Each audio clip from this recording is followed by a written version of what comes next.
باللہ من الشیطان الرجیم بسم اللہ الرحمن الرحیم۔ سورہ الاعراف 9 پارے میں یہ 130 نمبر آیت کریمہ ہے، اور اللہ تعالیٰ نے ارشاد فرمایا کہ وَلَقَدْ أَخَذْنَا آلَ فِرْعَوْنَ بِالسِّنِينَ، اور ہم نے پکڑا۔ اخذنا کا مطلب یہ ہے کہ اللہ تعالیٰ نے انہیں پکڑا، یعنی اللہ نے انہیں آزمائش میں ڈالا، اور اللہ تعالیٰ نے ان کی گرفت فرمائی آل فرعون کی آل کو، یعنی فرعون اور اس کے جو ماننے والے تھے وہ سب کے سب اللہ کے اس عذاب میں مبتلا ہوئے، اور اللہ نے ان لوگوں کو اس چیز کی طرف متوجہ کیا کہ وہ لوگ اللہ کے دین کی طرف آئیں اور حضرت موسیٰ علیہ السلام کی پیروی کریں۔ یہ اصل میں اوپر جو آیت گزری ہے 129 نمبر، اس میں حضرت موسیٰ علیہ السلام نے اپنی قوم کو یہ بتایا تھا کہ عسیٰ ربکم ان یہلک عدوکم، کہ عین ممکن ہے ان قریب اللہ تعالی یقیناً اس قوم کو پکڑے گا جو تمہارے دشمن ہیں، اور خدا انہیں ہلاک کرے گا۔ وہ جو ہلاکت کا وعدہ اللہ تعالی کا تھا اور حضرت موسیٰ علیہ السلام کی زبان سے اسے بتلایا گیا، اب یہ عملاً اس کا ظہور ہوا ہے، اور عملاً یہاں سے جو تباہی اب فرعون کی اور اس کے ماننے والوں کی آئی ہے، یہ یہاں سے چل کے آگے بہت سی آیات ہیں، حتیٰ کہ فرعون کی تباہی کا تذکرہ ہے، وہاں تک یہ سب چیزیں اسی بات کا عملی ظہور ہیں کہ یہلک عدوکم، اللہ تعالی ہلاک کرے گا تمہارے دشمن کو۔ پہلا لفظ یہاں پر یہ ارشاد فرمایا ہے کہ بالسنین، اللہ تعالی ہلاک کرے گا تمہارے دشمن کو سنین کے ساتھ۔ سنین اصل میں سن کی جمع ہے، اور سن کہتے ہیں سال کو، سنو سال جو اردو میں بھی استعمال ہوتا ہے یہ اس کی جمع ہے۔ تو سن کے لغوی معنی ہیں سال کے، لیکن محاورہ جب عربوں میں بولتے ہیں کہ فلاں آدمی کو فلاں سالوں میں یہ پکڑ لیا گیا یا فلاں سال پہ اس میں مصیبت آئی، تو مراد ہوتا ہے قحط کے سال۔ تو اللہ تعالی اللہ نے انہیں پکڑا آل فرعون کو بالسنین۔ پہلی بات یہ بتائی کہ قحطوں میں کئی مرتبہ قحط ان کے ملک میں آیا اور غلے کی کمی واقع ہو گئی، اور یہ سب چیز اس لیے تھی کہ اللہ کی طرف رجوع کرتے اور اپنے گناہوں سے معافی چاہتے۔ دوسری بات ارشاد فرمائی کہ وَنَقْصٍ مِّنَ الثَّمَرَاتِ، اور دوسرے اللہ نے جو انہیں آزمایا ہے ثمرات میں کمی کر کے، پھلوں میں نقصان دے دیا، اور پھلوں کا نقصان ممکن ہے ایسے ہوا ہو کہ پھل پڑے نہ ہوں یا پھل پڑے ہوں اور پھل ضائع ہو گئے ہوں۔ یہ جتنے بھی یہاں پر اللہ تعالی نے بیان کیے ہیں کہ ان کو ہم نے عذاب دیے، ان کی کوئی تشریح قرآن پاک میں بھی نہیں آئی، اور ان کے لیے کوئی صحیح حدیث کی روایات بھی نہیں ملتی۔ بس مطلقاً اتنا معلوم ہوتا ہے کہ ان لوگوں پر خدا کا یہ عذاب آیا۔ اس کی مزید تشریح کے لیے اگر کوئی چیز اب ہمارے پاس موجود ہے تو وہ پتہ چلتا ہے تورات میں جو خروج کا باب ہے کہ حضرت موسیٰ علیہ السلام کا نکلنا کیسے ہوا، اس باب میں بہت سی چیزیں مل جائیں گی۔ یہ سارے کا سارا باب جو خروج کا ہے وہ حضرت موسیٰ علیہ السلام پہ آنے والے جو حالات اور واقعات تھے ان کو بیان کرتا ہے، فرعون کو جو عذاب ہوا اس کو وہ بیان کرتا ہے، حضرت ہارون علیہ السلام کے متعلق وہاں پر جھوٹ ہے جس کی قرآن تردید کرتا ہے، تو اس لیے ہمارے پاس اس کی کوئی ڈیٹیلز نہیں ہے کہ کس طرح یہ ہوا، مگر اتنا ہی بس پتا ہے کہ اللہ نے کچھ قحط کے سال ان کے لیے بھیجے، اور اسی طرح اللہ تعالی نے کمی کر دی تھی پھلوں میں لعلہم یذکرون، اور ارشاد فرمایا کہ شاید وہ دھیان کریں۔ اور یہی دلیل ہے اس کی کہ خدا کا یہ عذاب جو ظاہری طور پر عذاب کی شکل میں تھا، حقیقت میں یہ بھی خدا کی رحمت تھی، اور اللہ نے اس لیے بھیجا تھا تاکہ یہ لوگ اپنے اعمال پر نظر کریں، اپنے حالات پر نظر کریں۔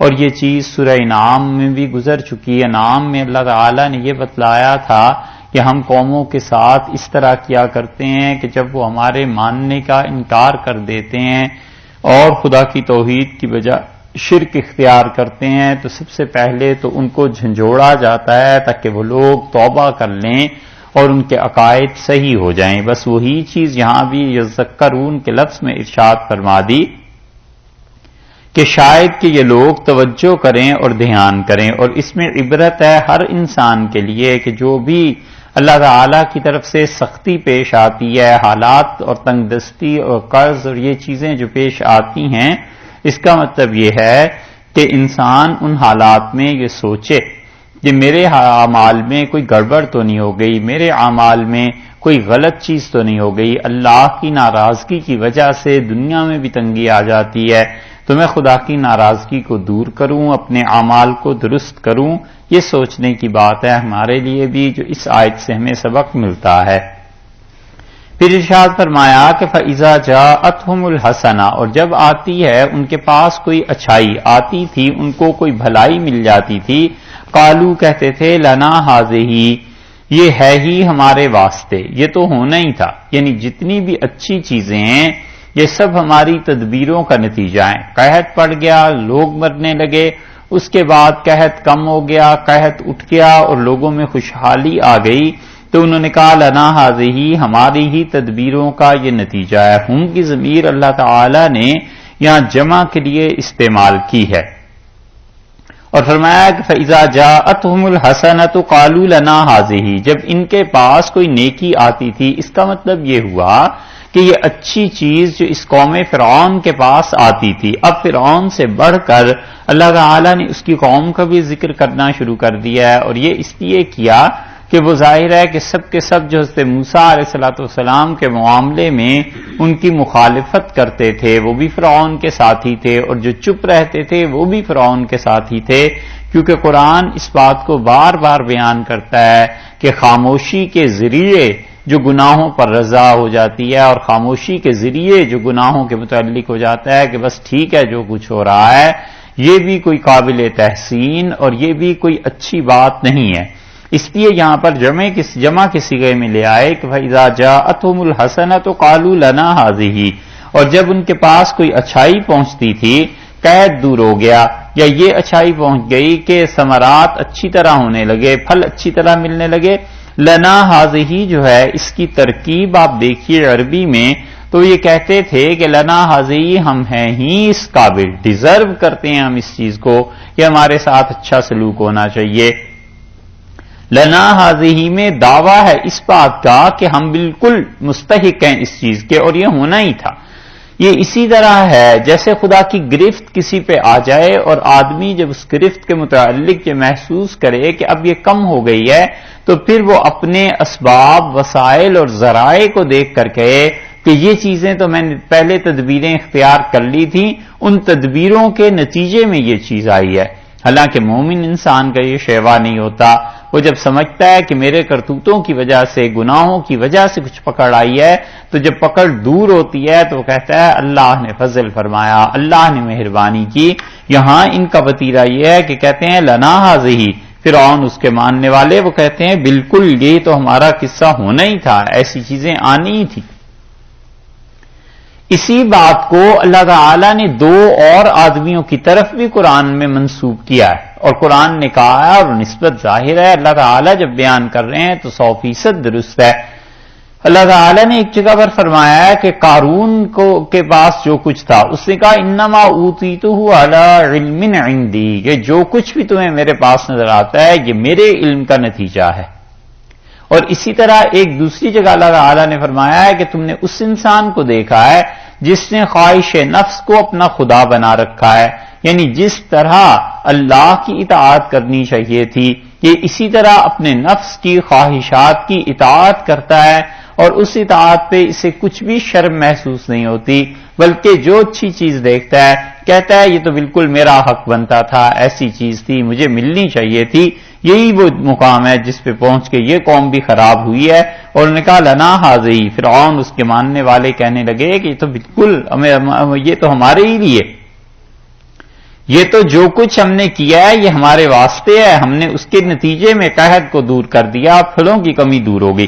وَإِن تُصِبْهُمْ سَيِّئَةٌ، اور اگر انہیں پہنچی، جب انہیں پہنچی ہے سیئۃ کوئی برائی، یطیروا بتاتے تھے، یطیروا نحوست کی خبر دیتے تھے، بے موسیٰ علیہ الصلوۃ والسلام کی، ومن معہ اور جو کوئی بھی موسیٰ علیہ الصلوۃ والسلام کے ساتھ تھا ان کے متعلق کہتے تھے کہ یہ تمہاری نحوست ہے۔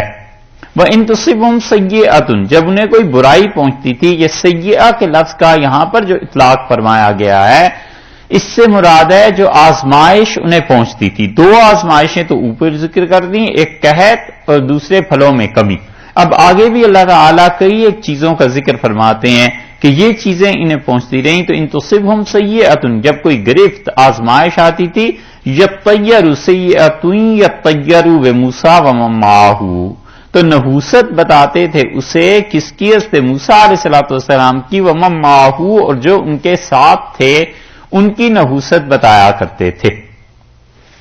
یہ یطیروا کا جو لفظ ہے یہ لفظ در حقیقت نکلا ہے طائر سے، اور طائر کہتے ہیں پرندے کو۔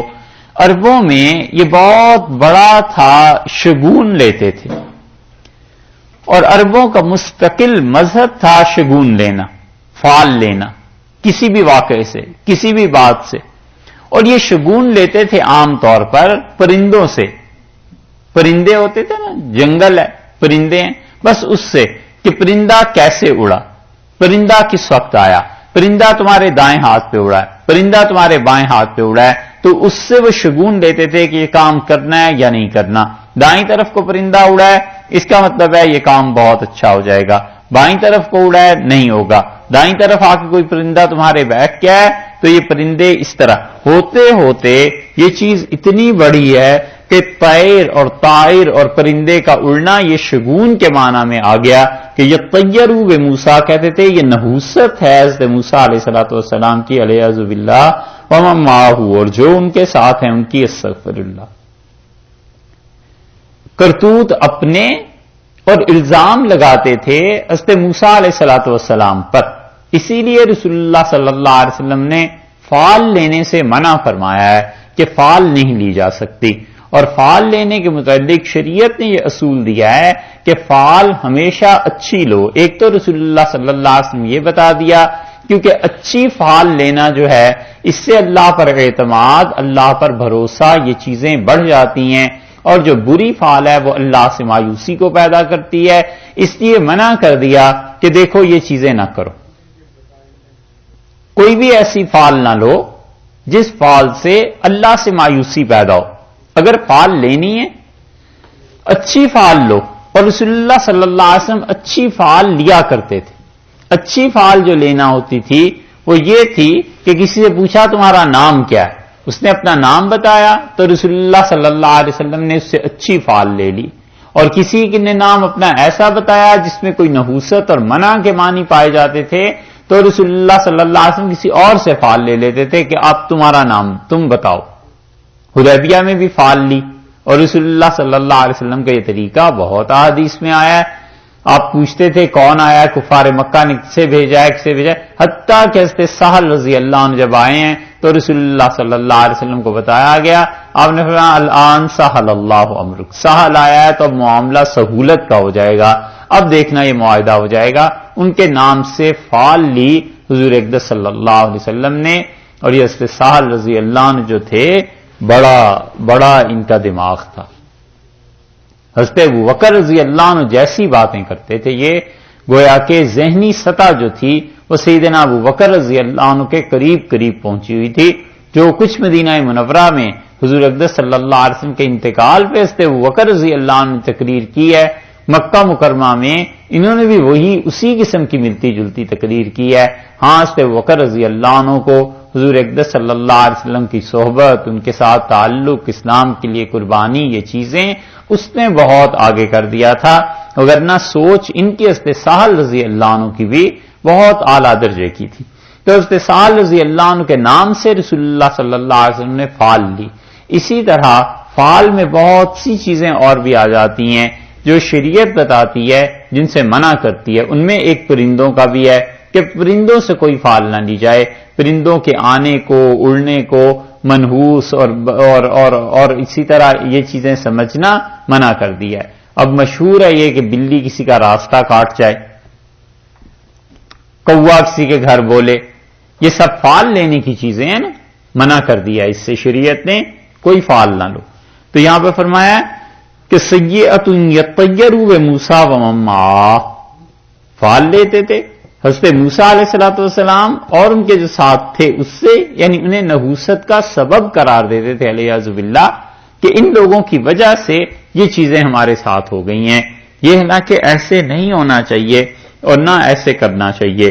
یہ ہوتا اس طرح سے ہے کہ انسان، شخصیات، یہ چیزیں تو خیر اپنی جگہ پہ ہیں، بعض لوگوں کو بعض چیزیں صحیح مطابق مزاج کے موافق نہیں آتی، اگر کبھی کوئی ایسی بات ہو جائے تو انسان کو اس پہ اللہ سے مشورہ کرنا چاہیے، مطلقاً علی الاطلاق اپنی عقل پہ اعتماد نہیں کر لینا چاہیے۔ مصنف عبدالرزاق میں آتا ہے ایک قبیلے کے لوگ رسول اللہ صلی اللہ علیہ وسلم کے پاس آئے اور انہوں نے کہا اللہ کے رسول جب ہم فلاں جگہ پر رہتے تھے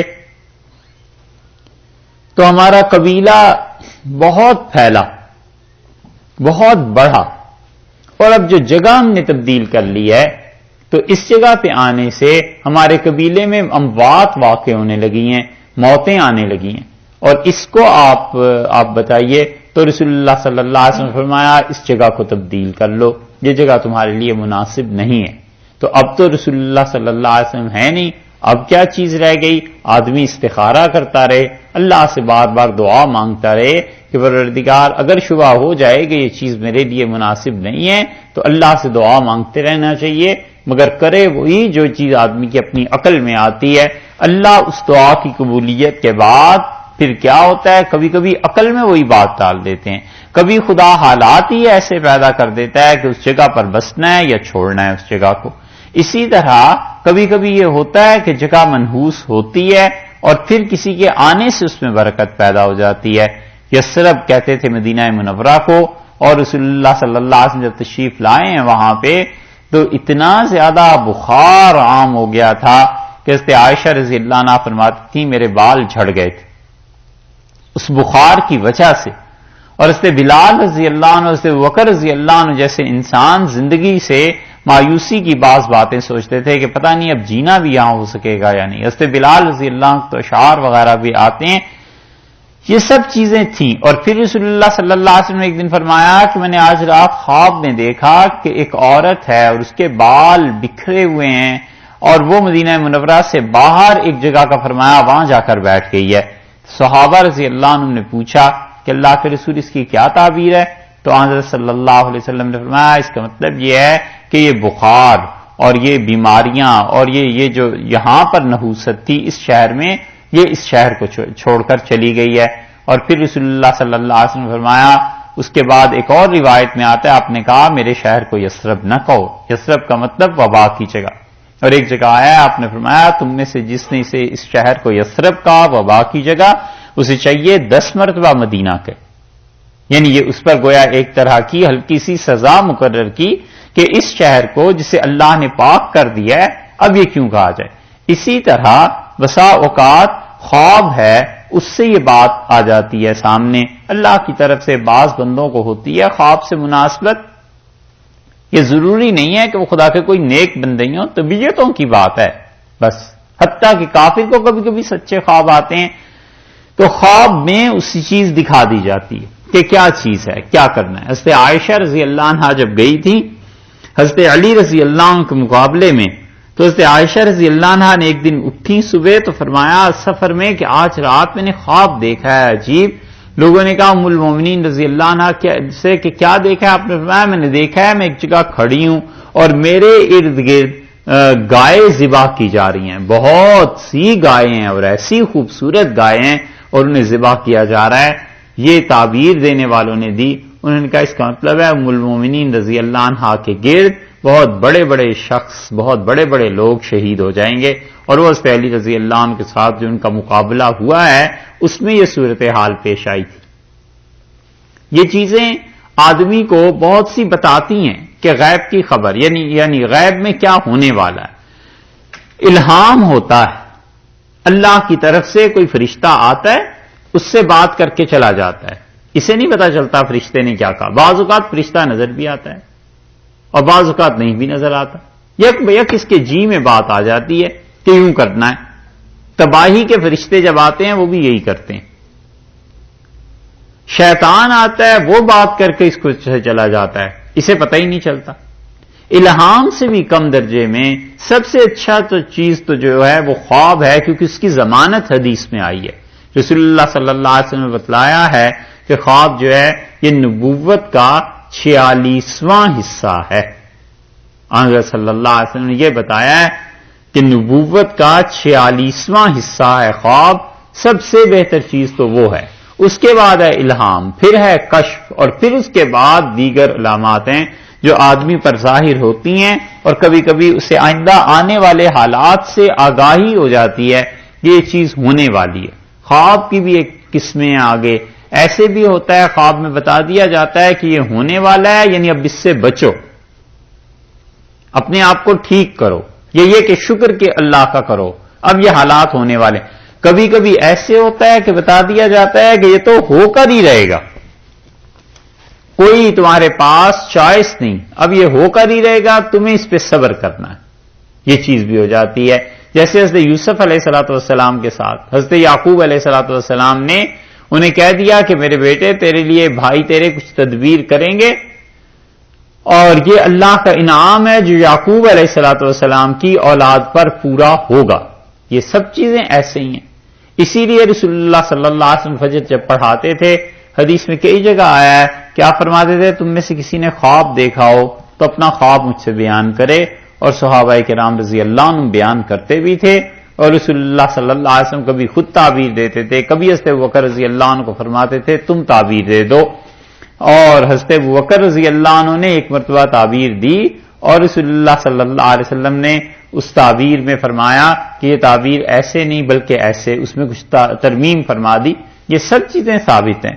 تو یہ جو غیب کی چیزیں ہیں اس کے یہ ترتیب شریعت نے ایک سکھائی ہے۔ یہاں پر انہوں نے کہا کہ یہ دیکھو یطیروا بموسیٰ ومن معہ، حضرت موسیٰ علیہ الصلوۃ والسلام کے جو ساتھی ہیں نا، ان کی اور سیدنا موسیٰ علیہ الصلوۃ والسلام کی وجہ سے یہ حالات آ گئے ہیں۔ الا، خبردار، یاد رکھو، سنو، طائرہم، ان کے طائر، ان کی نحوست عند اللہ، اللہ کے پاس سے آئی تھی۔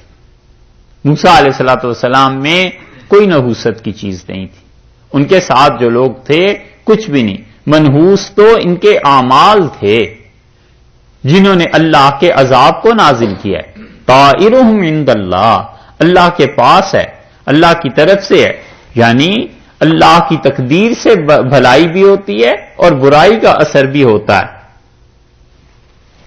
اور یہ نہیں فرمایا کہ یہ جو نحوست ہے کفر کی وجہ سے، کیونکہ کافر دنیا میں بھی عیش کرتے ہیں، اصل حقیقت اللہ تعالی نے بیان کر دی کہ دنیا کے حالات جو ہیں وہ تقدیر پر موقوف ہیں۔ اسی لیے ہم اپنی عقیدے میں اقرار کرتے ہیں نا کہ والشر والخیر، اور شر اور خیر قدر ہی من اللہ تعالی، اللہ کی طرف سے مقدر ہے، اللہ تعالی کی طرف سے آتا ہے۔ تو یہاں پر اللہ نے فرمایا کہ ان سے کہیے نہ، فرمایا الا، یاد رکھو، انما طائرہم عند اللہ، یہ جس نحوست کا ڈھنڈورا پیٹتے تھے یہ اللہ کی جانب سے، ولکن اکثرہم لا یعلمون، پر اکثر لوگ اس بات کو نہیں جانتے، اکثر لوگ خدا کی تقدیر پر ایمان نہیں لاتے، اس لیے آدمی کو اللہ کی تقدیر پر ایمان لانا چاہیے، اللہ کی تقدیر کو ماننا چاہیے۔ وقالو، اور بولے، کون؟ فرعون کی قوم والے، انہوں نے کہا مہما، جو کچھ بھی، یہ جو مہما کا لفظ ہے اصل میں دو ماں ملنے سے بنا ہے، ہونا تو یہ لفظ ایسے تھا کہ ماں، پہلا ماں جو تھا وہ شرط کا، اگر، اس معنی میں، اور دوسرا ماں جو تھا وہ تاکید کے لیے۔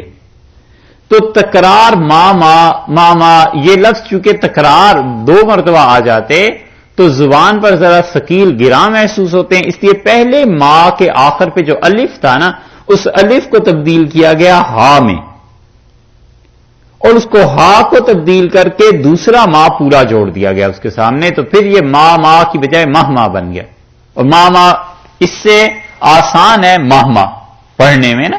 اس طرح یہ عربوں نے اپنی زبان میں اس طرح سے کیا ہے۔ وقالو مہما تأتنا، کہنے لگے حضرت موسیٰ علیہ الصلوۃ والسلام سے کہ مہما جو کچھ بھی تأتنا لے آؤ، من آیتن نشانی معجزہ، جو کچھ بھی لے آؤ۔ اب ہوگا کیا اس سے جو کچھ بھی تم معجزہ لے آؤ؟ پہلے دیکھو کتنی غلط بات کی، لتسحرنا، تاکہ تو جادو کر دے، بہا، اس معجزے کے ذریعے ہم پہ اگر تم جادو کرو، کوئی بھی معجزہ تم لے آؤ، لتسحرنا بہا، تاکہ تم اس سے ہمارے لیے جادو کرو، تو کیا ہوگا؟ فما نحن لک بمؤمنین، ہم تمہیں ہرگز نہیں مانیں گے۔ آخر پہ نتیجہ اس کا نکال دیا، اور ان کا ماہ جو کچھ بھی تاتنا لے آئے آپ بہی من آیتن، کوئی بھی معجزہ ہم دیکھ لیں، ہاتھ کا معجزہ دیکھ لیا، سانپ کا دیکھ لیا، یہ چیزیں جو دیکھ رہے ہیں ہم، کوئی بھی معجزہ آ جائے، اصل میں تو تم کرتے یہ ہو والعیاذ باللہ لتسحرنا بہا، کہ اس کے ذریعے ہم پہ جادو کرو، تو کوئی بھی معجزہ لے آؤ جس پہ تم جادو کرو، ہم ہرگز کو نہیں مانیں گے۔ یہ مینٹلٹی بن جاتی ہے جب آدمی کی نظر بہت گھر جاتی ہے اور اپنے مخالفین کے لیے وہ اتنا تنگ نظر ہو جاتا ہے کہ کوئی سچی بات بھی وہاں سے آ رہی ہو تو اسے قبول نہیں کرتا۔ خدا کی پناہ مانگنی چاہیے کہ انسان حق کو دیکھے اور اس سے باطل کے نتائج اخذ کرے۔ اسی لیے یہ جو بڑے بڑے بزرگ تھے نا، ان کی دعاؤں میں آتا ہے کہ وہ کہتے تھے کہ اللہم ارنا الاشیاء کما ہی، اللہ چیزوں کو اس کی اصل صورت میں ہمیں دکھا۔ یہ دعا مانگتے تھے کہ اللہم ارنا الاشیاء کما ہی۔ بعض صوفیات اس پہ مراقبات کرا دیتے اپنے مریدوں کو اور کہتے تھے اس مراقبے کو کیا کرو کہ اللہ اپنی اصل صورت میں اشیاء کو دکھائے، کہ ایک آدمی کتاب و سنت کا، قرآن کا، حدیث کا حوالہ دیتا ہے، کہتا ہے، اور حقیقت میں وہ شیطان، اور ایک حق بات، سچی بات کوئی کافر کہتا ہے، اور کہیں ایسے نہ ہو کہ میں اسے دنیاوی معاملات میں کسی چیز میں اسے نہ مانوں اس لیے کہ کافر ہے۔ ممکن ہے حق بات کہہ رہا ہو جو دنیا کے اعتبار سے، شریعت کے اعتبار سے تو کسی کافر نے کیا حق بات کہنی۔ اس لیے یہ بڑا مرحلہ آ جاتا ہے زندگی میں کہ آدمی ایک چیز کو محض اپنے ضد اور عناد کی بنیاد پر اسے نہ سمجھ پائے۔ سوال یہ اٹھتا ہے کہ کافر بھی یہی کہہ سکتا ہے کہ ہمارا دین حق ہے، تم محض اپنے دین پہ اڑے ہوئے اس لیے نہیں مانتے۔ پھر کیا چیز کسوٹی رہ جاتی ہے؟ ہم کہتے ہیں بت پرستی، وہ کہتا ہے یہ حق ہے، تمہیں دیکھنے میں دھوکہ ہوا ہے۔ وہ کہتے ہیں کہ توحید جسے تم پہلاتے ہو یہ باطل ہے، تمہیں سمجھنے میں دھوکہ ہوا ہے۔ آخر پہ پہنچ کے جو کسوٹی رہ جاتی ہے وہ خدا کی کتاب ہے۔ اسی لیے اللہ تعالی نے فرمایا کہ تعالوا الی کلمۃ سواء بیننا وبینکم، انہیں کہیے اس چیز کی طرف آؤ جو تمہارے اور ہمارے درمیان مشترک ہے، اور وہ یہ ہے اللہ کی توحید، اور یہ خدا کی کتاب بھی ظاہر ہے کہ وہی چیز ہے، یہ خدا کی کتاب، کیونکہ اس کتاب کو باطل ثابت کر دینے کا کوئی ذریعہ اب تک دنیا میں نہیں ہے۔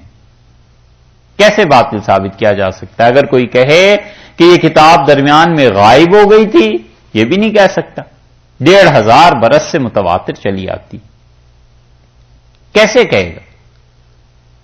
کوئی کہے کہ اس کتاب میں تحریف ہو گئی ہے، تو جو حضرت حسن رضی اللہ عنہ نے لکھا تھا قرآن پاک اور جو آج ہے اس کو بھی دیکھ لیں، کوئی فرق نہیں ہے۔ اور پھر ہر زمانے میں ہزاروں کے حساب سے لوگ اسے زبانی طور پر چلاتے رہے ہیں، ایک نسل نے دوسری نسل کو سکھایا، پھر تیسری نسل کو، یہاں تک کہ جب پرنٹنگ کا دور آ گیا تو پھر تو یہ کتاب بے نیاز ہی ہو گئی اس بات سے کہ اس کتاب میں بھی کوئی گڑبڑ ہو سکتی ہے۔ اس لیے آخر پہ پہنچ کے یہ کتاب ہی رہ جاتی ہے اللہ کی کہ بھئی کس چیز پہ فیصلہ ہونا ہے، خدا کی کتاب پہ، اور کیا اعتراض ہو سکتا ہے؟ یہ کہ حضور اقدس صلی اللہ علیہ وسلم نے گھڑ لی تھی، سمجھایا جا سکتا ہے کہ سب مانتے ہیں کہ رسول اللہ صلی اللہ علیہ وسلم نے کہیں نہیں پڑھا، اور ایک دم سے یہ چیزیں آنا شروع ہو گئی ہیں، اور حضرت صلی اللہ علیہ وسلم کی شخصیت تاریخی شخصیت ہے، تاریخ کی فل لائٹ میں آئے تھے وہ کوئی گمنام شخصیت نہیں۔ حضرت موسیٰ علیہ السلام کے متعلق قرآن کو نکال دیں، یہودی خود دیکھ لیں کتنا سیدنا موسیٰ علیہ السلام کی شخصیت پہ لکھ سکتے ہیں، صحیح ترین روایات کتنی آ جائیں گی، 100 صفحے نہیں بنتے۔ حضرت عیسیٰ علیہ السلام ان کا تو ذکر ہی کچھ نہیں، وہ تو ایک صفحہ بھی شاید 1.5 صفحہ بھی پورا نہ لکھا جا سکے، مناسب درجے کا، مناسب سائز کا، کچھ پتہ نہیں چلتا سیدنا مسیح علیہ السلام کے متعلق۔ حتیٰ کہ اسلام جب آیا ہے تو کئی شخصیات ایسی ہیں جن کو تاریخ نہیں محفوظ رکھ سکی۔ عبداللہ ابن سبا کی شخصیت ہے، بہت سی چیزیں ایسی ہیں جو ان کے چاہنے والوں نے شامل کر دی ہیں، حقیقت میں نہیں۔ اور اگر اہل سنت والجماعت نہ ہوتے تو سیدنا علی رضی اللہ عنہ امیر المومنین رضی اللہ عنہ کی شخصیت بھی ایسے ہی شکار ہو جاتی گمنامی کا، اور سیدنا علی رضی اللہ عنہ کے متعلق کون کہہ سکتا تھا کہ کون سے فیصلے فرمائے تھے نہیں فرمائے تھے۔ لیکن حضور اقدس صلی اللہ علیہ وسلم کا تو حال یہ نہیں تھا، وہ تو ایک ایک چیز ان کی لکھی گئی ہے۔ یہ جتنے بھی مزے کی بات دیکھیے کہ رسول اللہ صلی اللہ علیہ وسلم جتنے بھی مستشرقین اعتراض کرتے ہیں نا، یہ بھی صحابہ رضی اللہ عنہ ہی کی روایات لاتے ہیں، اور صحابہ رضی اللہ عنہ نے کوئی چیز نہیں چھوڑی رسول اللہ صلی اللہ علیہ وسلم کی جو انہوں نے بیان نہ کر دی ہو۔ اس سے بحث ہی نہیں انہیں ہوئی کہ آنے والے کیا اس پہ لکھیں گے، سوچیں گے، کیا کیا تحقیقات ہوں گی۔ انہوں نے کہا ہم نے یہ دیکھا تھا رسول اللہ صلی اللہ علیہ وسلم میں، انہوں نے نقل کروا دیا، اسی کی بنیاد پہ اب مستشرقین حضرت صلی اللہ علیہ وسلم پہ اعتراضات کرتے ہیں، کچھ بھی کرتے ہیں، تو سوچنا چاہیے ان ظالموں کو بھی جو اعتراض کرتے ہیں کہ ظالموں، اگر کوئی اس شخصیت کو کوئی فرضی بنانا ہوتا اور اس شخصیت اور اس ہستی کو کوئی ایسی چیز کرنی ہوتی کہ اس کے صرف مناقب اور وہی چیزیں نقل کی جائیں اور باقی کوئی چیز نہ نقل کی جائے جو حقیقت میں رسول اللہ صلی اللہ علیہ وسلم کوئی عیب تھا بھی نہیں۔ اگر مسلمان اسے فرضی شخصیت بناتے تو ایسا میٹیریل کیوں رہنے دیتے کتابوں میں جس کو آج بنیاد تم بنا کے رسول اللہ صلی اللہ علیہ وسلم پہ اعتراض کر رہے؟ تو اس لیے پھر رہ کیا جاتا ہے؟ حضرت صلی اللہ علیہ وسلم کی شخصیت یقیناً ہستی وہ ثابت ہے، تاریخ سے ثابت ہے، ہر طرح سے ثابت ہے۔ وہ اتنی بڑی چیز جو کبھی حجاز سے باہر نہیں گئے، بچپن میں بحرین تشریف لے گئے، شام کا سفر ہوا رسول اللہ صلی اللہ علیہ وسلم کا، یہ ساری تاریخ کے ورقوں کے ورقے رسول اللہ صلی اللہ علیہ وسلم بیان کر رہے ہیں۔ یہ سب چیزیں آخر کہاں سے آئیں؟ اسی لیے تو قرآن یہ کہتا ہے کہ ہم نے یہ بھیجی ہیں، اللہ پورے اعتماد سے کہتا ہے کہ ہم نے یہ وحی بھیجی ہے، ہم اس کے ذمہ دار ہیں، جو باتیں ہم نے بتائی ہیں یہ ہم نے ہی بتائی ہیں۔ اس لیے لے دے کے خدا کی کتاب رہ جاتی ہے بس، جو کفر اور اسلام کے درمیان کرائٹیریا ہے کہ وہ اس کو مانے سب سے پہلے کہ یہ خدا کی کتاب ہے، باقی پھر باتیں بعد کی۔ تو چیزیں اپنی اصل حالت میں کسی انسان کو نظر آنے لگیں، یہ بہت بڑا خدا کا انعام ہے، وگرنہ جادو بھی ہو جاتا ہے۔ تو انہوں نے کہا کچھ بھی تم لے آؤ تاکہ تم ہماری آنکھوں پہ جادو کر دو۔ تو اب جادو تو حضرت موسیٰ علیہ السلام نہیں کر رہے تھے، وہ جادو کرنے والے ہوتے تو سب سے پہلے تو جادو کو وہ پہچانتے جو جادو والے تھے اور جنہیں پورے ملک سے اکٹھا کیا گیا تھا۔ انہوں نے تو نہ کر دی، انہوں نے کہا یہ جادو نہیں ہے۔ اب باقی وہ اپنے پاس سے کہے چلے جا رہے ہیں کہ نہیں جی جادو۔ تو کسی بھی پیغام اور کسی بھی حق پہ اگر انسان کا دماغ یہ بن جائے کہ اس کی تو ہر حال میں مخالفت کرنی ہے، پھر یہی ہوا کرتا ہے۔ یہ وہی چیز ہے جو اہل مکہ نے رسول اللہ صلی اللہ علیہ وسلم کو بھی کہا تھا کہ اگر تم آسمان سے جا کر کتاب لے آؤ جسے ہم لمسوہ بِأَيْدِیہِم اپنے ہاتھوں سے چھو لیں، وہ لوگ اس کے باوجود نہیں مانیں گے۔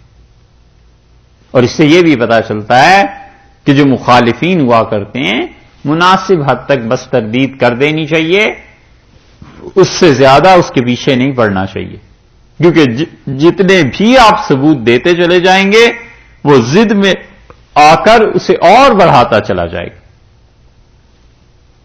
فما نحن لک بمؤمنین، انہوں نے کہا کچھ لے آؤ نشانی، ہم ہرگز تمہاری بات نہیں مانیں گے۔ حضرت موسیٰ علیہ السلام کے پیغام کا اور ان کی شفقتوں اور ان کی نرمیوں کا اور ان کی مہربانیوں کا اور ان کی عنایات کا یہ جواب انہوں نے دیا۔ فَأَرْسَلْنَا عَلَيْهِمْ، اب یہ تو انہوں نے بات کہہ دی، فَأَرْسَلْنَا عَلَيْهِمْ، ہم نے ان کے اوپر بھیجے، کیا چیزیں بھیجی؟ الطوفان، طوفان بھیجا، طوفان بھیجا جو انہیں غرق کر دے۔ طوفان کا لفظ قرآن نے یہاں کہا ہے، اور طوفان عربی میں استعمال ہوتا ہے ایسا حادثہ جو بہت وسیع پیمانے پہ زمین کو گھیر لے، ملک جس میں برباد ہو جائے، ایسی ابتلا، ایسی آزمائش جس میں سب لوگ آ جائیں۔ حقیقت تو یہ ہے طوفان کی، اور مجازن مفسرین یہاں کہتے ہیں کہ پانی کا طوفان، طوفان اور بھی کسی چیز کا ہو سکتا ہے، مثلاً وبا پھیل گئی پورے ملک میں، وہ بھی طوفان ہی ہے، بخار کا طوفان آ جائے یہ بھی ایک وبا ہے، لیکن یہاں پر مجازی طور پہ مفسرین کہتے ہیں کہ طوفان بھیجا اللہ تعالی نے، یعنی غرقابی کا، اتنا پانی ہو گیا، اتنا پانی ہو گیا کہ وہ ہر جگہ پانی ہی پانی تھا۔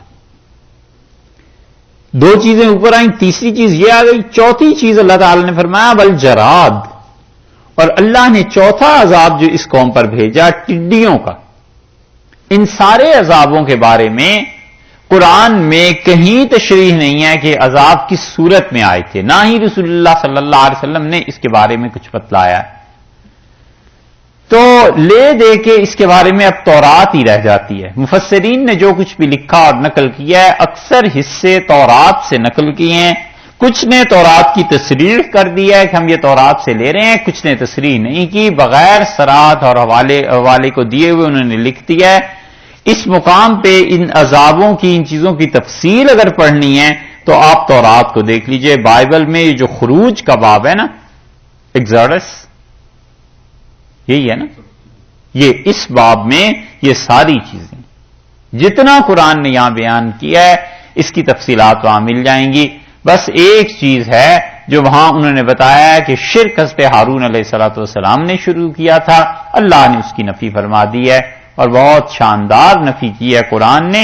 باقی ان چیزوں کی تفصیلات وہاں ملیں گی۔ والجراد، اور ٹڈیاں بھیج دی۔ ٹڈی سمجھتے ہیں؟ ٹڈی دل جو ہوتا ہے یہ پورے کے پورے اسے کیا کہتے ہیں، فصلوں پہ پھیل جاتے ہیں، فصلیں کھا جاتے ہیں۔ یہ چیز اللہ تعالیٰ نے ان پر عذاب کے طور پہ نازل کی۔ والقمل، کمل کا جو لفظ ہے اسے بعض عربوں نے پڑھا کمد دال سے، اور بعض نے اسے پڑھا ہے لام سے، کمل۔ تو کمل کے دونوں معنی کیے گئے ہیں۔ کمل کا ایک معنی تو کیا گیا ہے چچڑی کا، چمٹ جاتی ہے نا، جانتے ہیں چچڑی ایک چھوٹا سا نہیں، وہ تو جونک ہوتی ہے لیچ، ہاں جانوروں کو چمٹ جاتی ہے، جیسے بکرا، دمبا، گائے وغیرہ۔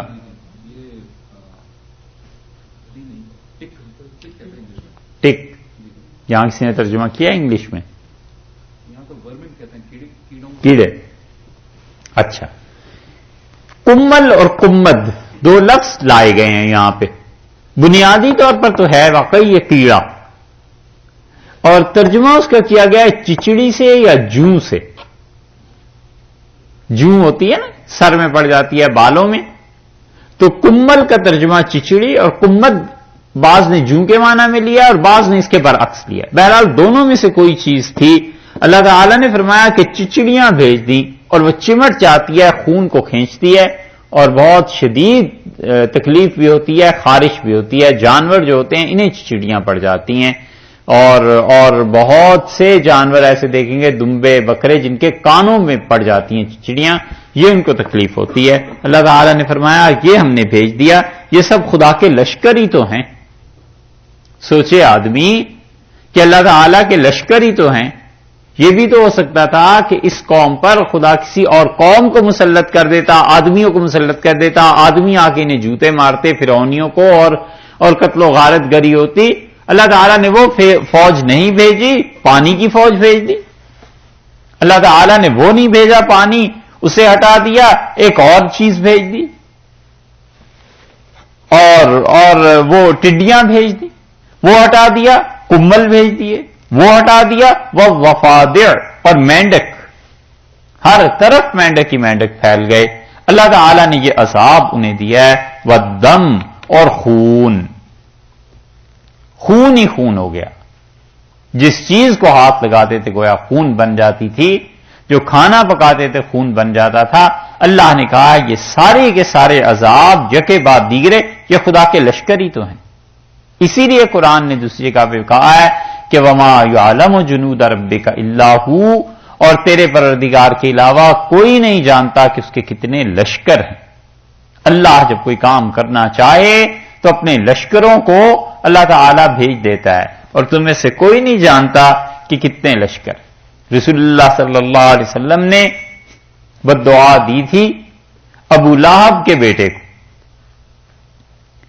اور آپ نے فرمایا کہ اللہ اپنے کتوں میں سے ایک کتا اس پہ مسلط کر دے، اور جب اس تک یہ پہنچی تو ابو لہب پریشان، اس نے کہا یہ آدمی جھوٹ نہیں بولتا اور یہ کچھ نہ کچھ اب ہو کے رہے گا۔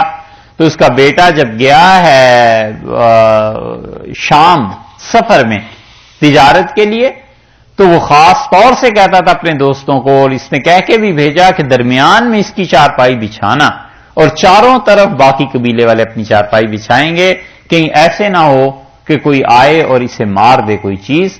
لیکن ہوا وہی جو اللہ کو منظور تھا، اور رسول اللہ صلی اللہ علیہ وسلم بددعا دی تھی، اور شیر آیا یا چیتا آیا اور اس نے ایسی جست لگائی کہ ٹھیک اس کی چارپائی پہ آیا اور اسے پکڑا اور لے گیا، اور لوگ دیکھتے ہی رہ گئے، اٹھے شور یہ وہ سب کچھ۔ صبح جا کر دیکھا تو ایک جھاڑی میں ہڈیاں پڑی ہوئی تھی، تباہی ہو گئی۔ اللہ جب کسی کام کو کرنا چاہتا ہے تو پھر خدا لشکر اس کے تھوڑے، کوئی ایک لشکر ہے، یہ ساری چیزیں دیکھے۔ اس لیے قرآن میں یہ چیزیں جب آتی ہیں نا تو پھر آدمی کا ایمان بڑھتا ہے کہ اللہ کو اگر کام کرنا ہے، کام کرانا ہے، تو حق تعالی شانہ ان ساری چیزوں کو کہیں سے بھی پیدا کر دے گا، کہیں سے بھی لے آئے گا۔ اس لیے بار بار آدمی قرآن پڑھتا رہے، ساری زندگی کے مسائل حل ہوتے رہتے ہیں، سمجھ آتی رہتی ہے کہ جو مجھ پہ آ رہی ہے یہ چیزیں کئی مرتبہ آئی ہیں، لیکن اللہ نے جو کرنا تھا بس وہی ہوا ہے، باقی کچھ نہیں ہوا۔ فرمایا والدم، اور یہ دیکھ لو خون، تو دو چیزیں اوپر ذکر کی تھی، قحط کے سال، اور پھر فرمایا نقسم من الثمرات، ان کے پھل کم کر کے 130 نمبر آیت میں۔ پھر اس کے بعد ارشاد فرمایا کہ طوفان بھیجا، 3 جراد، ٹڈیاں 4، کمل چچڑی یا جوں 5، وفادے مینڈک 7، والدم اور خون 8، آیاتن، کتنی نشانیاں ہیں، آیاتن کتنے ہی دلائل ہیں، کتنے ہی پتے ہیں خدا تک پہنچنے کے۔ یہ 8 چیزیں اللہ نے یکے بعد دیگرے بھیجی کہ سنبھل جاؤ، سنبھل جاؤ، ٹھیک ہو جاؤ۔ دونوں کو اللہ تعالی نے یہاں پہ نکرہ سے ذکر کیا ہے، آیاتن کو بھی اور مفصلاتن کو بھی۔ آیاتن کو نکرہ سے جو ذکر کیا ہے تو مطلب یہ کہ کتنی ہی نشانیاں ہم نے بھیجی، اور دوسری بات فرما دی کہ مفصلاتن، جدا جدا کر کے۔ تو مفسرین اس سے اس بات کو ثابت کرتے ہیں رحمہم اللہ، وہ فرماتے ہیں کہ اس کا مطلب ہے ایک دم نہیں ساری چیزیں آ گئیں، مفصلاتن فصل، جدا جدا کر کے ایک چیز، پھر وہ ختم ہوئی پھر دوسری چیز، پھر وہ ختم ہوئی تو تیسری چیز، تاکہ کوئی عقل سے کام لیں۔ جھنجھوڑتے رہے ہیں اللہ تعالیٰ بار بار کہ دیکھو سمجھو اس بات کو، دیکھو سنبھل جاؤ، اپنے اعمال درست کر۔ اور اللہ قوموں کو ایسے ہی جھنجھوڑا کرتا ہے ساتھ ساتھ اللہ تعالیٰ شخصیات کو بھی بھیجتا رہتا ہے اور ساتھ ساتھ اللہ تعالیٰ ذلت کے حالات بھی دکھاتا رہتا ہے تاکہ کسی بھی طرح خدا کے ساتھ ان کا تعلق جڑ جائے. مفصلات، کچھ مفسرین نے یہ کہا ہے کہ آیات مفصلات، اللہ تعالیٰ نے حوالہ دیا ہے کہ یہ نشانیاں ہیں مفصلات، جدا جدا، یعنی ان نشانیوں کو تم دیکھ لو. کہاں دیکھ لیں؟ تو مراد تورات ہے کہ تورات میں دیکھ لینا. اس تفسیر کو اگر قبول کر لیا جائے تو اس کا مطلب یہ ہے کہ تورات نے جو کچھ تفصیلات اس کی دی ہیں، اگر قرآن نے تورات کا حوالہ دیا ہے تو تورات میں تو تحریف ہوئی ہے، تورات تو بدلی ہے. تو پھر یہ بھی ماننا پڑے گا کہ تورات نے فقط اس باب میں جتنی باتیں طوفان کی بیان کی ہیں وہ سچی ہوں گی، وہ رہ گئی ہوں گی. اس لیے قرآن نے یہ بات کر دی ہے کہ آیات مفصلات، کتنی نشانیاں ہیں جو تفصیل کے ساتھ یا جدا جدا کی گئی ہیں یا تفصیل کے ساتھ بیان کی گئی. تو کہاں بیان کی گئی؟ تورات میں. اس پہ وہ کہتے ہیں کہ تورات کو دیکھنا چاہیے، لیکن اگر یہ مانیں گے تو پھر یہ بھی ماننا پڑے گا، اگرچہ اس طرف کم لوگ گئے ہیں لیکن بعض حضرات نے یہ بات لکھی ہے. اور اگر کوئی نہیں مانتا کوئی حرج نہیں، کوئی ایسی کوئی کفر اسلام کی بات تھوڑا ہی. تو ارشاد فرمایا کہ آیات مفصلات، اللہ نے یہ نشانیاں دی اور جدا جدا ایک ایک کر کے یہ چیزیں آتی رہیں. فاستکبروا، اور بات کیا ہوئی؟ جرم ان کا کیا ہوا؟ فاستکبروا، یہ جرم ہوا ان کا کہ انہوں نے کبر کیا. یہ ہے، پھر تکبر کرتے رہے، پھر مار پڑی، پھر کبر، پھر مار پڑی، پھر کبر. بجائے اس کے کہ اللہ سے معافی مانگتے اور جھکا دیتے اپنے آپ کو اللہ کے سامنے تو اللہ انہیں اٹھا لیتا. یہ ہے چیز کہ جب حق آئے تو آدمی اپنے آپ کو حق کے سامنے بالکل اپنے ہتھیار ڈال دے، ڈھہ پڑے اللہ کی ذات کے سامنے. ذرا سی بھی تکلیف، مصیبت، پریشانی آئے فوراً رجوع کرے اللہ کی طرف کہ اللہ یہ میری غلطی، مجھ سے ہی کوئی نالائکی ہو گئی ہوگی. ارشاد فرمایا ہے کہ فاستکبروا، انہوں نے اتنے جھنجھوڑنے کے باوجود کبر کیا. یہ افراد میں بھی ہوتا ہے اور قوموں میں بھی ہوتا ہے، اور قوم اور فرد دونوں مارے جاتے ہیں جب اپنے آپ کو کچھ سمجھتے ہیں. کبھی بھی اپنے آپ کو کچھ نہ سمجھے، آدمیوں کے مقابلے میں اپنے آپ کو اچھا نہ سمجھے، اللہ کے مقابلے میں تو پھر بات ہی کچھ نہیں رہ جاتی. اللہ کے مقابلے میں کون بڑا؟ فاستکبروا. ہم کتنی مرتبہ 5 نمازیں پڑھتے ہیں اور ایک ایک نماز میں، ایک ایک رکعت میں کتنی مرتبہ اللہ نے یہ سکھایا ہے کہ اللہ اکبر. آپ غور کریں، یہ نہیں بتایا کہ جب رکوع میں جاؤ تو سبحان اللہ کہہ لو اور سجدے میں جاؤ تو الحمدللہ کہہ لو، اٹھتے بیٹھتے الحمدللہ کہتے رہو. یہ بھی تو ہو سکتا تھا نا. سبحان اللہ بھی ایک جملہ ہے، لا الہ الا اللہ بھی ایک جملہ ہے، الحمدللہ بھی ایک جملہ ہے، اللہ اکبر بھی ایک جملہ ہے. آخر کیوں شریعت نے اللہ اکبر کو ہی کہا ہے؟ حالانکہ لا الہ الا اللہ ہوتا تو یہ زیادہ اچھا ہو جاتا کہ خدا کی توحید ہی تھی، ساری شرک کا رد ہو جاتا. اس لیے کہ سب سے تباہ کن چیز انسان کے لیے کبر ہے. تو بار بار سکھایا ہے کہ کبر، بڑائی، اٹھتے بیٹھتے اللہ اکبر کہو کہ اللہ بڑا ہے، اور اس کے ساتھ ساتھ یہ سوچنا چاہیے کہ میں چھوٹا ہوں. اللہ اکبر، اللہ سب سے بڑا ہے، سب سے بڑا ہے، سب سے بڑا ہے. جب بار بار نماز میں کہے گا اور سوچے گا کہ اللہ آپ ہی سب سے بڑے ہیں اور میں سب سے چھوٹا ہوں، تو وہ اندر کا جو کبر ہے وہ ٹوٹتا ہے. حضور اقدس صلی اللہ علیہ وسلم بعض دعاؤں میں بعض جگہ پر آیا ہے، کبھی کبھی فرماتے تھے اللہ اکبر الاکبر، اللہ بڑا ہے اور سب سے بڑا ہے. جب آدمی اس کے ساتھ یہ سوچنا شروع کرتا ہے نا کہ اللہ آپ ہی بڑے ہیں اور میں تو چھوٹا ہوں، وہ سب سے چھوٹا ہوں، پھر مسئلہ حل ہونا شروع ہوتا ہے کہ میں تو سب سے چھوٹا ہوں. وہ جو کبر ہے وہ لے ڈوبتا ہے. وہ اللہ اکبر، فاستکبروا، یہ سب ایک ہی کبر کے اسی فیملی سے سارے الفاظ ہیں نا. فرمایا فاستکبروا، اور انہوں نے کیا کیا؟ تکبر کرتے رہے. وکانوا قوما مجرمین، اور تھے ہی وہ لوگ مجرمین، گناہگار. یہ سارے مقابلے رہے ہیں حضرت موسیٰ علیہ الصلوۃ والسلام سے، اور حضرت موسیٰ علیہ الصلوۃ والسلام کہتے رہے کہ جانے دے بنی اسرائیل کو. یہ ساری چیزیں دیکھنے کے باوجود انہوں نے نہیں مانا. اللہ نے فرمایا وَقَانُوا قَوْمًا مُجْرِمِينَ، قوم وہ لوگ تھے ہی ایسے گناہگار مجرم، جرم کیا ہوا تھا. اور جرم اللہ نے بتایا ہے کہ ثابت ہو گیا. یہ نہیں فرمایا کہ ملزم تھے. ملزم تو وہی ہوتا ہے نا جس پہ الزام لگ جاتا ہے، اور الزام سچا بھی ہو سکتا ہے جھوٹا بھی ہو سکتا ہے. وہ تو عدالت جب فیصلہ دیتی ہے پھر پتہ چلتا ہے کہ عدالت نے کہا کہ یہ مجرم ہے. اور دنیا کی عدالتیں وہ کتنے ہی مجرم ہیں جن کو بری قرار دے دیتی ہے، اور کتنے ہی ملزم ہیں جن کو مجرم بنا کے ہی چھوڑتی ہے. لیکن اللہ کے یہاں عدل ہے، انصاف اور سچائی ہے. اس لیے فرمایا کہ جرم وقانو قوم مجرمین، یہ نہیں ہے کہ ان پہ کوئی الزام، یہ حقیقت میں مجرم قوم تھی.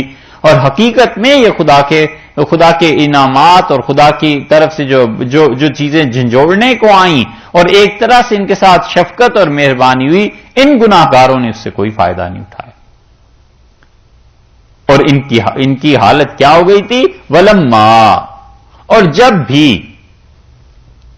لما کا مطلب جب بھی، جس مرتبہ بھی، یعنی حالت ہی یہ ہو گئی کہ جس بار بھی وقع علیہم، ان کے اوپر پڑا، الرجز، عذاب، جب ان پر عذاب آیا، قالو، جب بھی، یہ 8 عذاب تھے نا، ایک کے بعد ایک آیا، تو جب بھی ان پہ عذاب آیا، یعنی کوئی ایک عذاب بھی نہیں ہے جس میں انہوں نے کچھ سیکھا ہو، بلکہ ہر عذاب پہ قالو کہتے ہیں یا موسیٰ ادع لنا، اے موسیٰ دعا فرما دیجئے، لنا ہمارے لیے، ربک اپنے پروردگار سے، ہمارے واسطے پکار اپنے رب کو، بما، اس چیز کے لیے، عہد عندک، جیسا، بما، جیسا کہ تیرے پاس ہے، عہد عندک، تیرے پروردگار کی طرف سے عہد ہے، جیسا کہ تیرے پروردگار نے تجھ سے وعدہ کیا ہے، جیسا سکھا رکھا ہے تیرے پروردگار نے تجھے. یعنی موسیٰ دعا کر دیجئے، کیونکہ آپ کی دعا اللہ کے ہاں سے رد نہیں ہوتی. تجربہ ہو گیا نا کہ واقعی اللہ کا مقرب ہے، اور واقعی اللہ کا بزرگ ہے، اور اللہ کا قریبی دوست ہے یہ.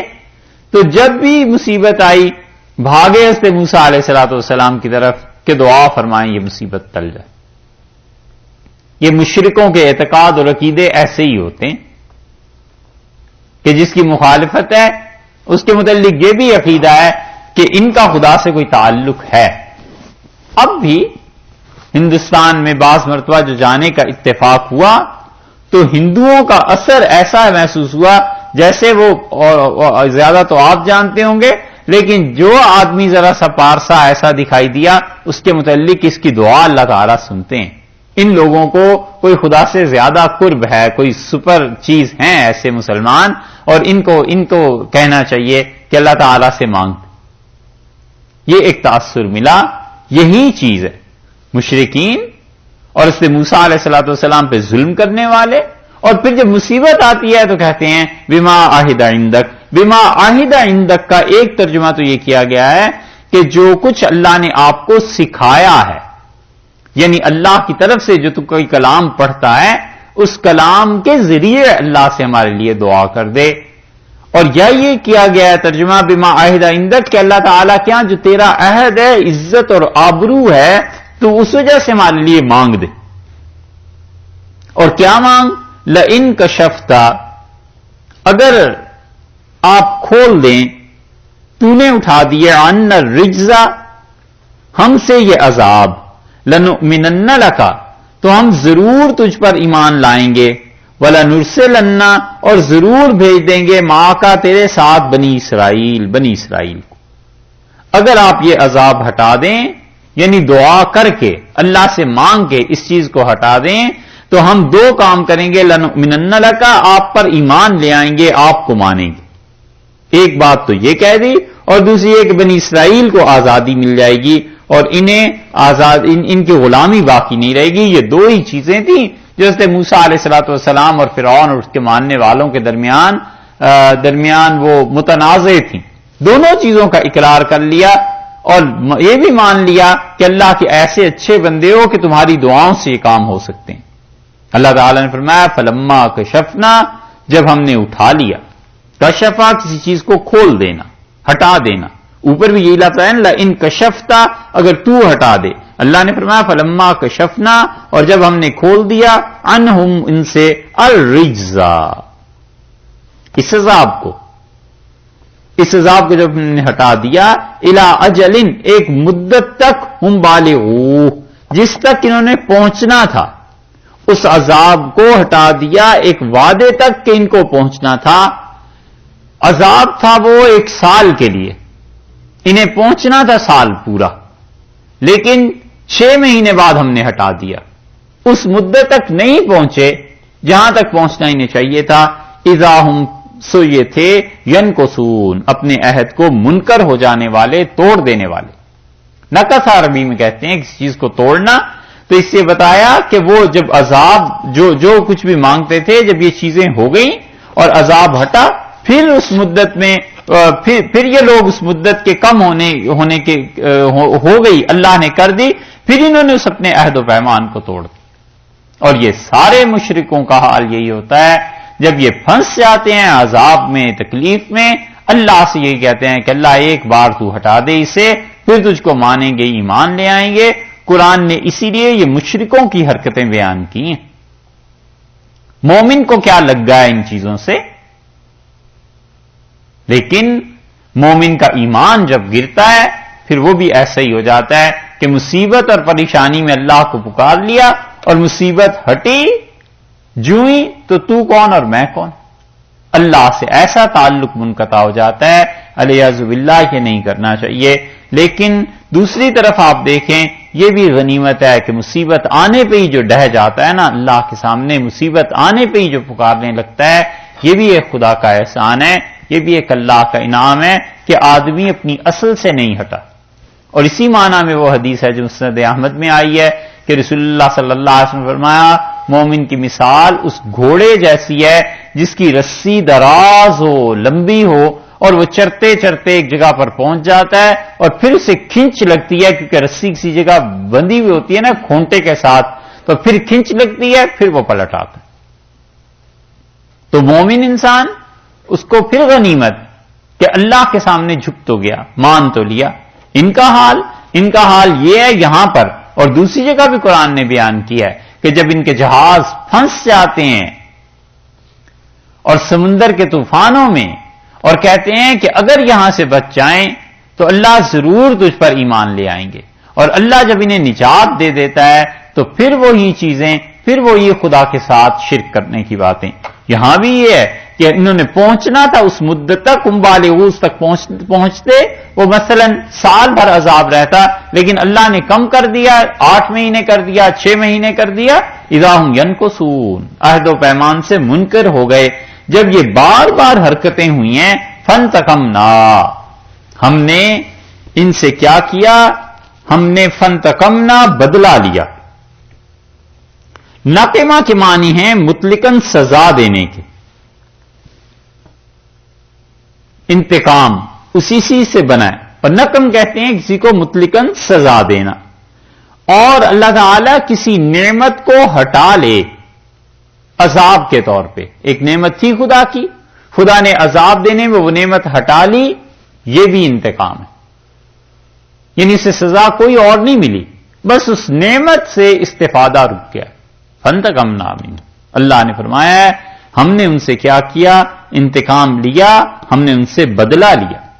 اور یہ کبھی کبھی ہوا کرتا ہے، اللہ کا خوف جب نہ رہے تو انسان جس سورس سے دین کو حاصل کر رہا ہوتا ہے، اللہ کی ناراضگی کی وجہ سے اس سورس سے کٹ جاتا ہے۔ جگہ ٹھیک ہے، عقیدہ ٹھیک ہے، اعمال ٹھیک ہیں، کوئی پرابلم نہیں ہے، خام خواہ شیطان کی باتوں کو ماننا، اتنے بڑے بڑے گناہ کر دینا کہ یہ آدمی اس قابل ہی نہیں تھا کہ یہاں رہتا۔ کتنے ہی ایسی جگہیں ہیں جو ہدایت کا مراکز تھے اور کوئی آدمی وہاں رہ کے بھی ہدایت کو حاصل نہیں کر سکا۔ کتنے ہی اللہ کے اچھے بندے تھے جو گاڈ گفٹڈ چیزوں کی طرح خدا نے دے دیے لوگوں کو اور لوگ اس سے کوئی فائدہ نہیں اٹھا سکے. یہ چیز کیا ہے؟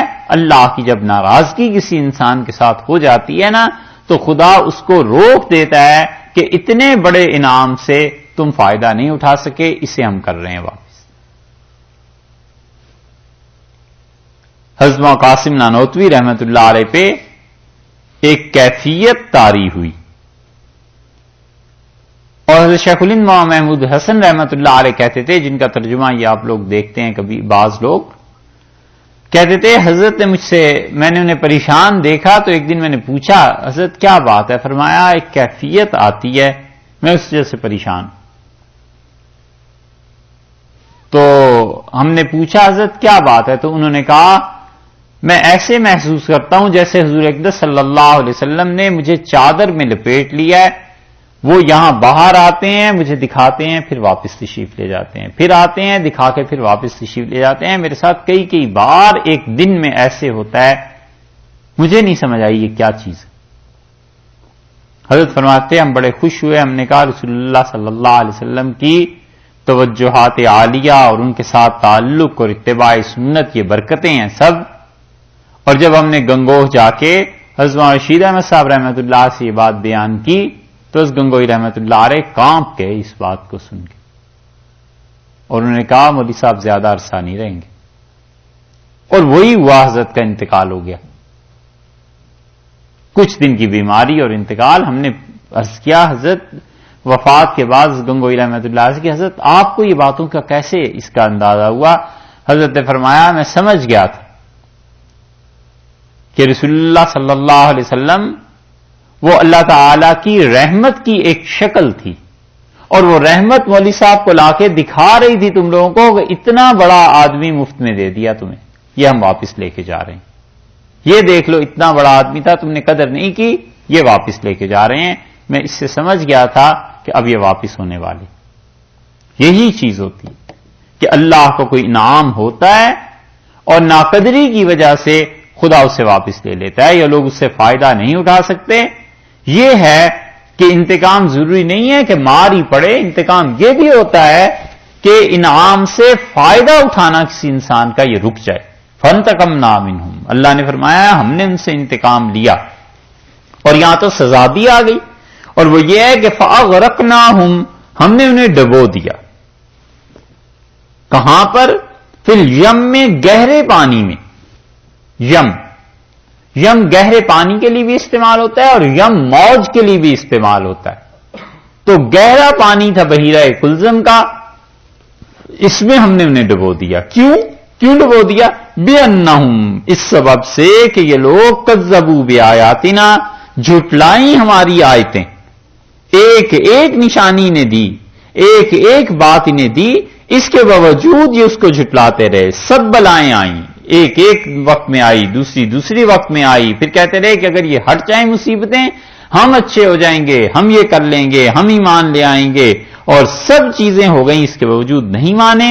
اللہ نے فرمایا ہے بِأَنَّهُمْ كَذَّبُوا بِآيَاتِنَا، انہوں نے جھٹلایا ہماری نشانیوں کو. وَكَانُوا عَنْهَا غَافِلِينَ، اور یہ تھے انہا. ہا کی ضمیر پہ مفسرین کا اختلاف ہے کہ کانو انہا یہ تھے اس سے غافلین، غفلت میں. انہوں نے تغافل برتا. کس چیز سے غافل تھے؟ بعض رات کا خیال ہے کہ انہا سے مراد آیات ہیں، جو قریب ترین لفظ ہے کہ اللہ کی نشانیوں سے غافل تھے. اور بعض کہتے ہیں غفلت سے مراد پہلا لفظ ہے اس آیت کریمہ کا کہ فانتقمنا، ہم نے ان سے بدلہ دیا ہم نے انہیں اس خدا کی گرفت سے، انتقام سے. غافلین، غفلت میں تھے. انہوں نے سوچا ہی نہیں کہ اللہ بار بار جو سمجھا رہا ہے، اللہ تعالیٰ بار بار جو کہہ رہا ہے کہ ٹھیک راہ پہ آؤ، تو ایک حد ہوتی ہے نا. 8 اتنی بڑی بڑی نشانیاں دینے کے بعد اللہ نے فرمایا کہ ہم نے کیا کیا، ان لوگوں کے ساتھ یہ کیا کہ ہم نے ان کو تباہ کر دیا، ڈبو دیا گہرے پانی میں. واؤ رسنا، اور پھر ہم نے وارث بنایا. بار بار اللہ اپنی طرف نسبت کرتے ہیں نا، ہم نے یہ کیا، ہم نے یہ کیا، ہم نے وارث بنایا، بتانا چاہتے ہیں کہ جو ہم چاہتے ہیں وہ ہوتا ہے، اور جو ہم کرنا چاہتے ہیں تو ہم مالک ہیں۔ وَأَوْرَثْنَا الْقَوْمَ الَّذِينَ، اور ہم نے وارث کیا کس کو؟ القوم، ان لوگوں کو، الذین جو کہ کانوا یستضعفون، جو کمزور ہو رہے تھے، مشارق الارض، زمین کے مشرق میں، ومغاربہا، اور اس کے مغرب میں، جو زمین کے مشرق اور مغرب میں کمزور ہو رہے تھے، ہم نے کیا کیا؟ ان لوگوں کو وارث بنایا، بارکنا فیہا، اور ہم نے جس میں برکت رکھی ہے، مشرق اور مغرب کی زمین کی طرف اشارہ فرما کے کہا کہ وارث کیا لوگوں کو، الذین کانوا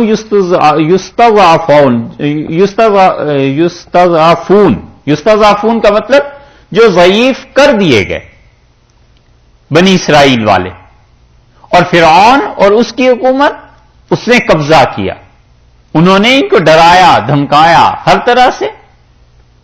مشارق الارض، ہم نے انہیں برکت دی، وارث بنا دیا زمین کے مشرق کا، اس سے مراد شام، یعنی شام کا علاقہ ایسا ہے جب یہ نکلے ہیں بحیرہ کلزم سے تو اب واپس مصر تو نہیں لوٹے، واپس تو پھر آگے جزیرہ سینا میں گئے ہیں، آگے فلسطین تھا، شام تھا، یہ علاقے تھے، یہ وہ علاقے یہاں پہ مراد ہیں۔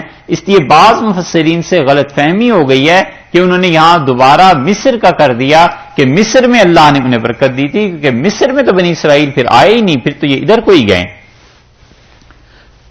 تو اللہ تعالیٰ نے فرمایا کہ مشارق الارض و مغاربہا، زمین کے مشرق میں بھی اور اس کے مغرب میں بھی، یعنی اس خاص ٹکڑے فلسطین، شام، اس کے مشرق و مغرب میں خدا نے برکتیں دی۔ اور شام میں اللہ کی اتنی برکتیں ہیں کہ رسول اللہ صلی اللہ علیہ وسلم نے بھی اس کی تعریف کی۔ آپ نے فرمایا میں جب معراج میں گیا تو میں نے اللہ کے فرشتوں کو دیکھا، شام کی سرزمین پر پھیلائے ہوئے تھے، اور شام میں اتنی برکتیں۔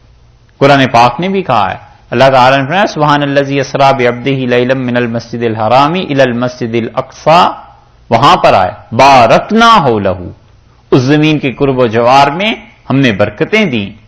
اسی لیے احادیث سے معلوم ہوتا ہے کہ جب شام کی باری آئے گی تو پھر اس کے بعد حالات میں بہت بڑی تبدیلی آ جائے گی۔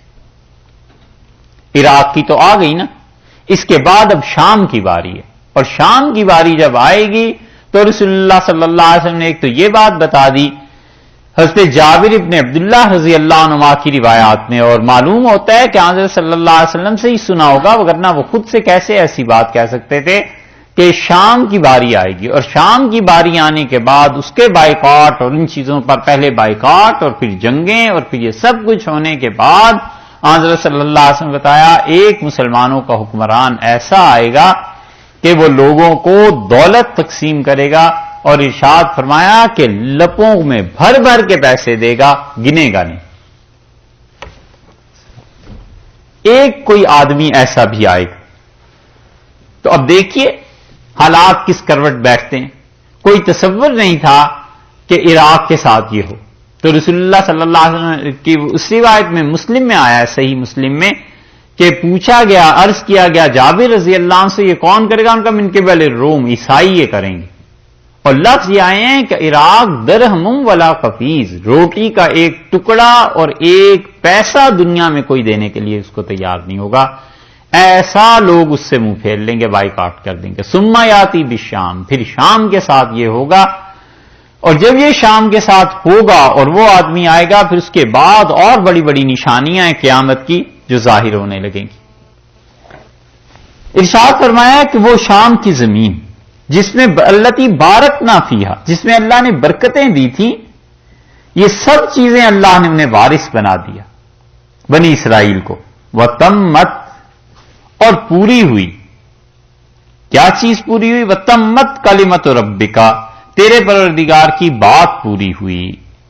تمت کلمت ربک الحسنی، اور پورا ہوا کلمات ربک الحسنی، تیرے پروردگار کا وہ جملہ، وہ کلمہ الحسنی جو اچھا تھا، جو نیکی کا تھا، جو اللہ نے ان سے وعدہ کیا تھا، وہ کل گزری نا آخری آیت کہ حضرت موسیٰ علیہ السلام نے فرمایا تھا کہ عنقریب ہو سکتا ہے اللہ تمہارے دشمن کو ہلاک کرے اور تمہیں زمین پر وارث بنائے گا تاکہ وہ دیکھے تم کیا کام کرتے ہو. یہ ہے وہ چیز کہ اللہ نے تمت کلمت ربک الحسنی علی بنی اسرائیل، اور تیرے پروردگار کے جملہ پورا ہوا، اچھا جملہ. کیا؟ مدد کا جملہ. کیا چیز پوری ہوئی؟ کہ ہم ان کی مدد کریں گے، ان کو زمین میں ٹھکانہ دیں گے. علی بنی اسرائیل، بنی اسرائیل پر یہ بات پوری ہو گئی. بما صبروا، اس وجہ سے کہ بنی اسرائیل نے صبر کیا. صبر کے بعد ہم نے اتنا بڑا احسان ان پہ کیا. ایک کہ زمین میں حکومت ان کی قائم ہو گئی، ودمرنا، اور دوسری چیز یہ ہو گئی کہ ودمرنا، اور ہم نے تباہ کر دیا، ہم نے خراب کر دیا ما کانا، ہر وہ چیز یصنع، جسے بناتا تھا فرعون و قومہ، جو اس کی قوم نے، فرعون کی قوم نے، اور فرعون نے جو کچھ بنایا تھا ہم نے اسے تباہ کر دیا. کیا کیا چیزیں بنی ہوں گی جن کے کچھ آثار اب ملتے ہیں، باقی جو خدا کی طرف سے تباہی پھر گئی اور جو طوفان آئے اور جو کچھ ہوا ہوگا، کیا کیا چیزیں. یہ فرعون اسی لیے تعمیرات میں بڑا مشہور تھا. ایک اللہ نے انہیں زمین دے دی، فرعون کو تباہ کر دیا اور اس کی قوم کو. جو کچھ انہوں نے عمارتیں کھڑی کی تھیں، یصنع کا مطلب عمارتیں، جو بڑی بڑے محلات یا احرام، یہ جو بھی چیزیں انہوں نے بنائی ہوں گی. اب یہ تو تاریخ پہ آدمی جب غور کرے نا، پھر پتا چلے کہ آخر انہوں نے کیا کیا چیزیں بنائی تھیں، کیا کیا آثار ان کے باقی رہ گئے ہیں، اور اللہ نے کن چیزوں کو مٹا دیا. وما کانوا یارشون، اور تباہ کر دیا اللہ تعالیٰ نے وہ بھی ما کانو، جو باغات تھے، یارشون، جو چڑھائے جاتے تھے، جو چھتریوں پر چڑھائے جاتے تھے، جو اوپر دیواروں پر یارشون چڑھائے جاتے. یہ لفظ سورہ نام میں گزرا ہے نا، جنات معروشات وغیرہ معروشات، وہ باغات جو بیلیں جو چڑھائی جاتی ہیں. اللہ نے کہا ہم نے ان باغات کو بھی تباہ کر دیا جو باغات چڑھائے جاتے تھے چھتریوں پہ. اس کا مطلب یہ ہے کہ وہاں پر انگور بہت زیادہ ہوتے ہوں گے. مفسرین نے اس سے قیاس کیا کہ وہ کہتے ہیں انگور ایسی چیز ہے جو چھتریوں پر چڑھائی جاتی ہے، بیلیں اس کی لگائی جاتی ہیں. تو اس کا مطلب پھر دوسرے لفظوں میں یہ بھی ہوا کہ شراب بھی بہت ہوتی ہوگی. جہاں انگور ہوتا ہے قدیم زمانے میں، اب بھی ایسے ہی ہوتا ہے کہ ان علاقوں میں شراب زیادہ بنتی ہے. تو یہاں پر فرمایا اللہ تعالیٰ نے کہ ہم نے ہر چیز کو تباہ کر دیا، اس کی عمارتوں کو بھی، باغات کو بھی. رہ گئی اب یہ بات کہ بما صبروا، ارشاد فرمایا کہ جن لوگوں نے صبر کیا ہے بنی اسرائیل والے، ان کے لیے اللہ نے یہ بات پوری کر دی. یہ ہے وہ چیز بما صبروا، صبر کرنا. یہ نہیں ہوتا قوموں سے. اصل چیز یہی ہے کہ کوئی آدمی صبر کرے زندگی بھر، یعنی کوئی مشن متعین کر کے زندگی اس پہ لگا دے کہ مشکلات، مصائب، تکالیف کا سامنا کریں گے مگر اس مشن کو کامیاب کر کے رہیں گے، اسے نہیں چھوڑیں گے. یہ صبر نہیں ہوتا. باقی مسلمانوں سے آج کے دور میں بھی جو کچھ کرا لو، انہیں کہو کہ صبر کرو، اس منصوبے پہ کام کرنا ہے، یہ نہیں. اور جذباتی چیزیں جتنی مرضی کروا لو. مطلب آپ اگر یہ کہیں یہاں پہ ڈیلس میں کہ فلاں چرچ میں علیہ باللہ قرآن پاک کی بے حرمتی ہوئی ہے، اب چلو بدلہ لینا ہے، پورا شہر جمع ہو جائے گا. اور یہاں آپ کھڑے ہو کے کہتے رہیے کہ مسلمانوں کے اس ڈیلس میں اتنے بچے ہیں، یار کیا بنے گا، ان کے لیے ایک سکول قائم کرنا ہے، ایک تعلیمی ادارہ بنانا ہے، پیسے اس کے لیے چاہیے. اس کا رسپانس دیکھ لیجئے اور پہلے واقعے کا رسپانس دیکھ لیجئے، کیونکہ یہ کام ہے نا صبر کا. سکول بنے گا، 10 سال لگیں گے، پھر بچے آئیں گے، پھر تعلیم ہوگی. اتنا صبر کون کرے؟ ریزلٹس پتہ نہیں آئیں گے نہیں آئیں گے. صبر کے بغیر کیا چیز بنتی ہے؟ کچھ بھی نہیں. اسی لیے قرآن بار بار ان چیزوں کو لاتا ہے. بما صبروا، حتیٰ کہ جنت کے متعلق اللہ نے کہا ہے کہ جنات و حریرا، ہم انہیں ریشم کے لباس دیں گے، جنت میں لے جائیں گے. کیوں؟ بما صبروا، اس لیے کہ ڈٹے رہے اپنے کام، صبر کرتے رہے. رسول اللہ صلی اللہ علیہ وسلم کے پاس صحابہ رضی اللہ عنہ آئے، حضرت ابو ذر رضی اللہ عنہ اور بیت اللہ کے سائے میں رسول اللہ صلی اللہ علیہ وسلم بیٹھے ہوئے تھے، اور نے کہا اللہ کے رسول فلاں کے ساتھ یہ ہو گیا اور فلاں کو ایسے مار پڑی اور فلاں کے ساتھ ایسے ہو گیا اور آپ ہماری حالت دیکھ رہے ہیں، آپ کیوں اللہ سے بد دعا نہیں مانگتے کہ اللہ ان مکہ والوں کو تباہ کر دے؟ تو رسول اللہ صلی اللہ علیہ وسلم کا چہرہ مبارک غصے سے سرخ ہو گیا. آپ نے فرمایا اللہ کی قسم تم سے پہلے اس دین کے لیے لوگ آرے کے نیچے رکھ کے 2 ٹکڑے کر دیے گئے اور انہوں نے بد دعا نہیں کی، اور اللہ کی قسم تم سے پہلے لوگوں کو کھولتے پانی میں ڈال دیا گیا اور لوگوں کے جسم پر لوہے کی کنگھیاں چلا کر ان کی ہڈیوں اور گوشت کو الگ کر دیا گیا، اور وہ نہیں بولے، اور تم ابھی سے مجھے کہتے ہو بد دعا کا. اور خدا کا یہ دین غالب آ کر رہے گا، یہاں تک کہ یمن کی ایک عورت آئے گی اور وہ خدا کے گھر کا طواف کرے گی اور لدی ہوئی ہوگی زیورات سے، اور سوائے اللہ کے اسے کسی کا خوف نہیں ہوگا. یہ حدیث جب سنی ہے سے عدی رضی اللہ عنہ نے تو کہتے تھے میں سوچتا رہا کہ میرے قبیلے کے ڈاکو کہاں ہوں گے اس وقت، وہ کیسے آ سکتی، یہ کیا ہوگا؟ اور پھر اللہ نے انہیں دکھایا. صحابہ رضی اللہ عنہ کہتے ہیں ہم نے دیکھا ایک عورت کو اور وہ زیورات پہنے ہوئے بیت اللہ کا طواف کر رہی تھی، تو ہم نے اس سے پوچھا، اس سے کہا میں یمن سے آئی ہوں. ہم نے کہا کوئی راستے میں خوف نہیں رہا؟ اس سے کہا سوائے اللہ کی کسی کا خوف نہیں تھا، کوئی ڈر نہیں رہا. یہ ہے صبر. اسی لیے انبیاء علیہ السلام اس صبر پہ چلتے رہتے ہیں کیونکہ انہیں پتا ہوتا ہے کہ یہ امتحانات، یہ چیزیں آنی ہی ہیں اور آخر پر پہنچ کر پھر یہ کام ہوگا. اس لیے مسلمانوں میں سب سے بڑی کمی ہمارے دور میں صبر کی آ گئی، بالکل صبر نہیں رہا. یہ کہتے ہیں رات کو کھانا کھائیں دیسی گھی کا اور صبح اٹھ کے آئینے میں دیکھیں کہ گالوں پہ سرخی آئی ہے یا نہیں آئی. یہ اتنے بے صبرے ہو گئے کہ ریزلٹس فوری طور پہ سامنے آنے چاہیے. یہ کون انتظار کرے؟ بھی انتظار تو کرنا ہی پڑے گا. اللہ کا ایک پروسیس ہے، اللہ کا ایک نظام ہے، خدا ایسے ہی تھوڑا تبدیل کر دے گا.